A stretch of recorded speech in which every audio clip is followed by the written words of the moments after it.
All right, take 3.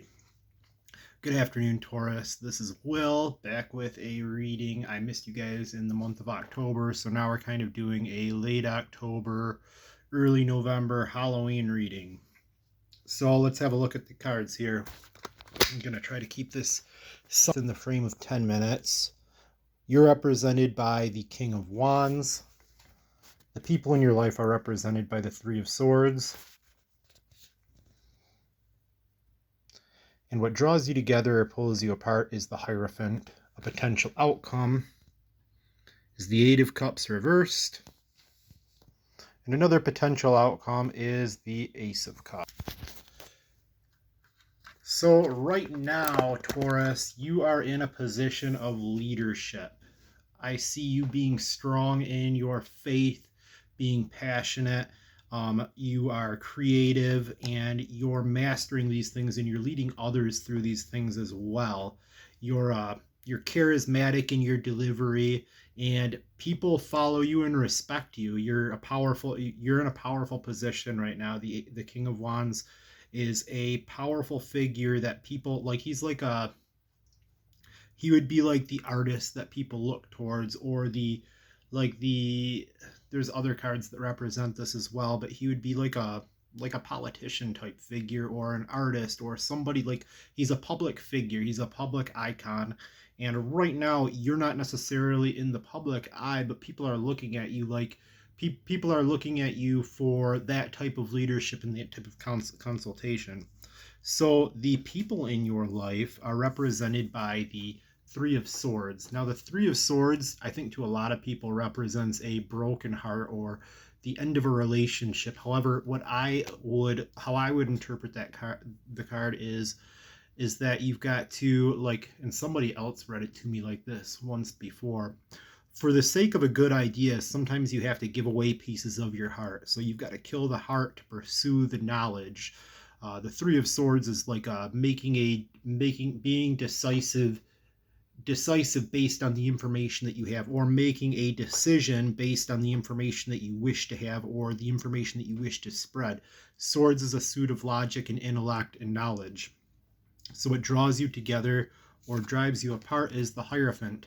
Now, I see the Hierophant as a card of like knowledge that may have been meant to be, that may have meant one thing at one time, but has been bastardized to present to the public in a way that's palatable for everybody. So this is the Hierophant is a card of like teaching and common knowledge and practice that's accessible to everyone. So it's something that is, it's like taking a complex idea and framing it in a way that everybody can understand or everybody can relate to.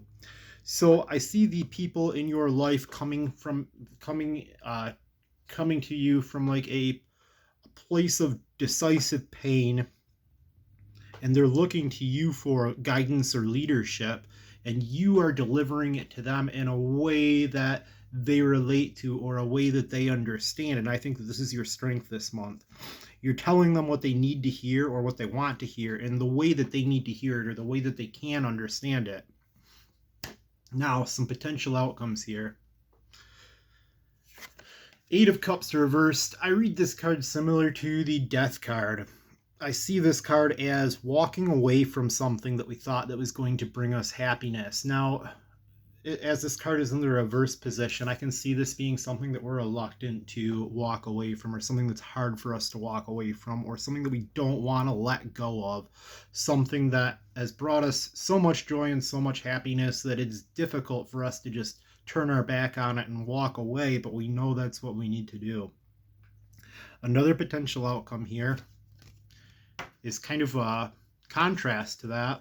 So we're not really, it's all up in the air, I suppose, is the Ace of Cups.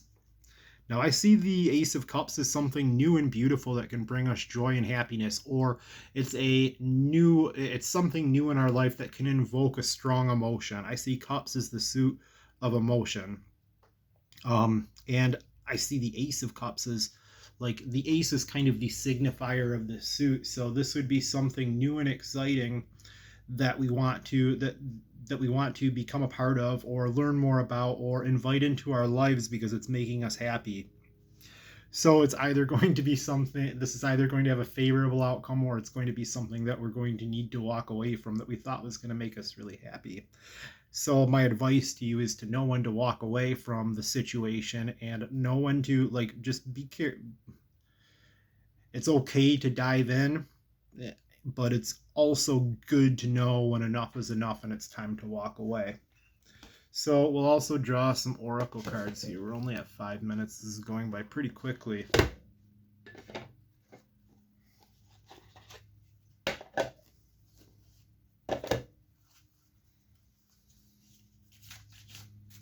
And we are using the Season of the Witch Samhain Oracle for Halloween. Happy Halloween, Taurus.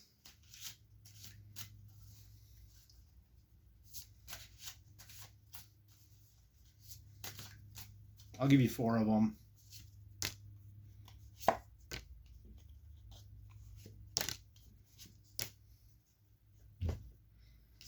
Okay. Card number 1, the Bat. So I read these cards and the advice is meant to be taken at face value. Invoke thy power and fear not the hidden. What lurks is coming with undenying change. So whatever is coming, and there's no sense hiding from it because it's going to happen regardless of whether or not we want it to. This card is saying embrace change. The next card that I've drawn is protection.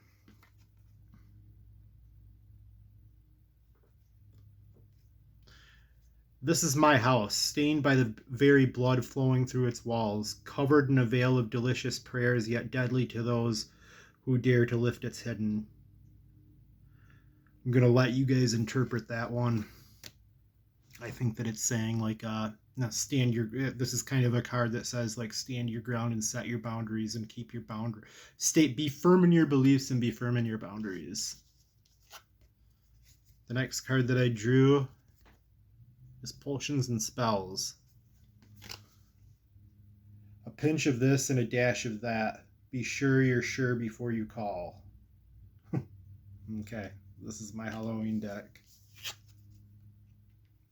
And the final card I drew is the Pumpkin.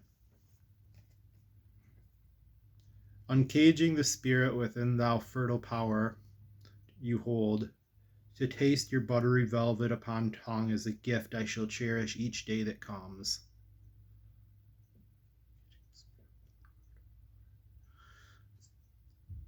I think this is a card of fertility. At least that's the way that I'm interpreting it. I don't know. I'm going to have to read the book on some of these. This is a new deck to me. All right, Taurus. Thank you very much, and I will catch you guys later in the month, hopefully, and you have a happy Halloween.